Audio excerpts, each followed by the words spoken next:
Waalaikumsalam warahmatullahi wabarakatuh.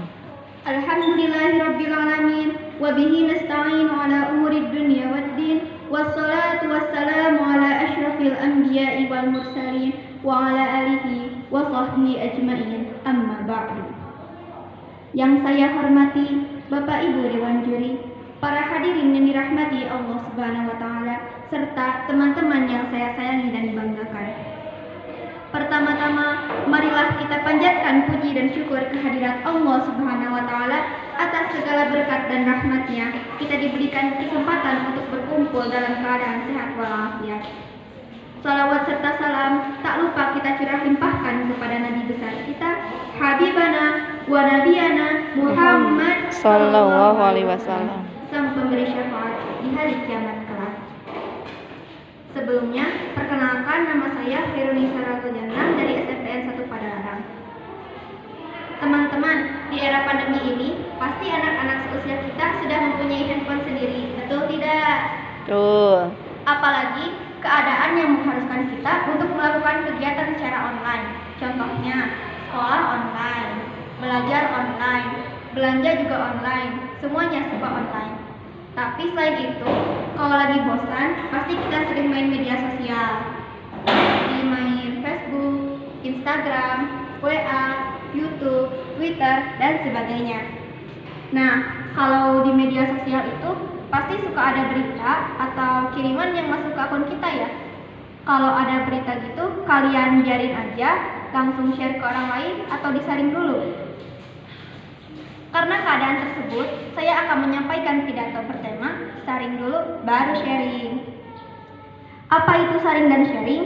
Saring adalah kegiatan untuk menyaring suatu hal, sedangkan sharing adalah membagikan, berbagi, atau saling menukar sesuatu. Jadi, saring dulu baru sharing, maksudnya setiap informasi yang diterima tidak ditelan secara mentah-mentah, tetapi dicari kebenaran terlebih dahulu. Apakah dari bukti yang valid dan dapat dipercaya atau sekedar hoax? Upload info di story, niat hati ingin berbagi, kok nggak ada yang reply, ternyata nggak ada bukti. Berbicara soal tidak ada bukti, ada satu cerita, kita sebut saja Fulan dan Polan. Suatu ketika, Fulan melihat postingan berita Polan di story WhatsApp-nya. Tapi saat melihat postingan tersebut, Fulan tidak melihat bukti yang menyertai kebenaran beritanya. Bertanyalah Fulan kepada Polan. Setelah bertanya kepada Polan, ternyata Polan tidak mengetahui kebenaran berita yang ia bagikan. Karena merasa berita tersebut benar, Polan langsung membagikan berita tersebut kepada teman-temannya tanpa mencari bukti kebenarannya terlebih dahulu. Dari cerita tersebut, kita dapat mengambil sebuah pelajaran bahwa sebelum membagikan berita ke orang-orang, hendaknya dicari seluk-beluk beritanya terlebih dahulu. Dari mana sumber beritanya, siapa yang menyebarkannya, kapan terjadinya berita tersebut, bukti apakah yang memperkuat kebenaran beritanya, bahkan bila perlu, kita dapat membandingkan sumber berita yang satu dengan sumber berita yang lainnya, agar kita tahu mana berita yang benar dan yang tidak benar. Jika kita sampai menyebarkan berita kepada orang-orang dan orang tersebut menyebarkan beritanya lagi sampai terjadi kegaduhan bahkan kesalahpahaman, di akhirat kelak Allah Subhanahu wa taala akan meminta pertanggungjawaban kepada orang yang membuat berita juga yang menyebarkannya. Sebagaimana firman Allah Subhanahu wa taala dalam Quran surah An-Nur ayat 11 yang berbunyi, A'udzu billahi minasyaitonir rajim.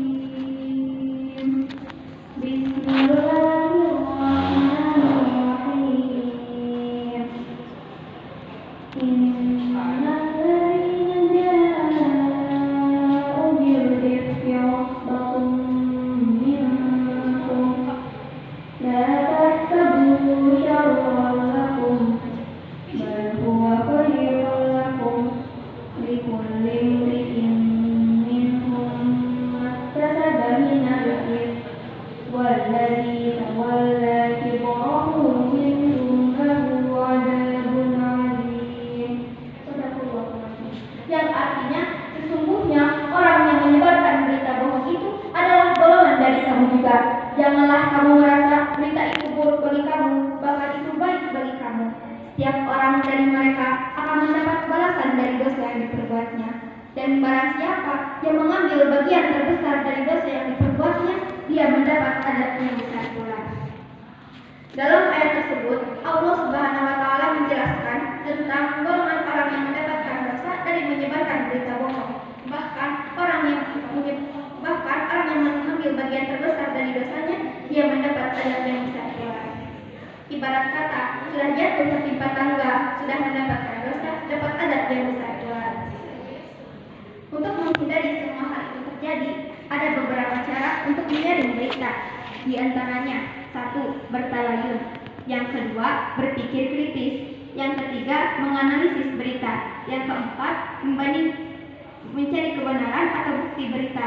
Yang kelima, membandingkan sumber berita yang satu dengan sumber berita yang lainnya.